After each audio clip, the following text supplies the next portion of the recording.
ఈరోజు కంటక వాక్యం. సమయము సమీపించినది గనుక ఈ ప్రవచన వాక్యములు చదువువాడును వాటిని విని ఇందులో వ్రాయబడిన సంగతులను గైకొనువారును ధన్యులు. ప్రకటన గ్రంథము 1వ అధ్యాయం 3వ వచనం. ప్రియులారా, ప్రకటన గ్రంథంలోని ప్రతి మాట మన జీవితానికి ఎంతో ప్రాముఖ్యమైనది. దేవుడు తన గ్రంథములో సృష్టి ప్రారంభం నుండి జరిగిన సంగతులను, ఇప్పుడు జరుగుతున్న సంగతులను, ఇక ముందు జరగవలసిన సంగతులను లిఖితపూర్వకంగా మనకు అనుగ్రహించాడు. అయితే చివరి గ్రంథమైన ఈ ప్రకటన గ్రంథంలో వ్రాయబడిన సంగతులు మాత్రం మనలను నిత్యత్వానికి నడిపించుటకు సహకరిస్తాయి.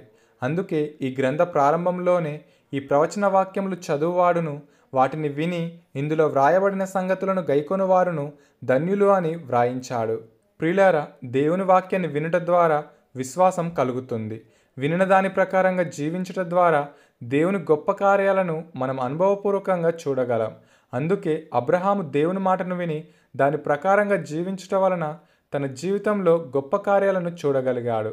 అందుకే ఇక నుండి ప్రతిదినం చెప్పబడే ప్రకటన గ్రంథ వాక్యాలను వింటూ వాటి ప్రకారంగా జీవిస్తూ పరలోక రాజ్యానికి వారసులమవుదాం. ఈ వాక్యము దేవుని వాక్యాన్ని విని దానిని గైకొనవలనని మనకు తెలియజేస్తుంది. కనుక ఈ రోజంతా ఈ వాక్యాన్ని ధ్యానిస్తూ దేవుని శక్తివంతమైన కార్యాలను మన జీవితంలో చూచేవారమై ఉందాం. అట్టి కృప దేవుడు మనకు అనుగ్రహించునుగాక. ఆమేన్.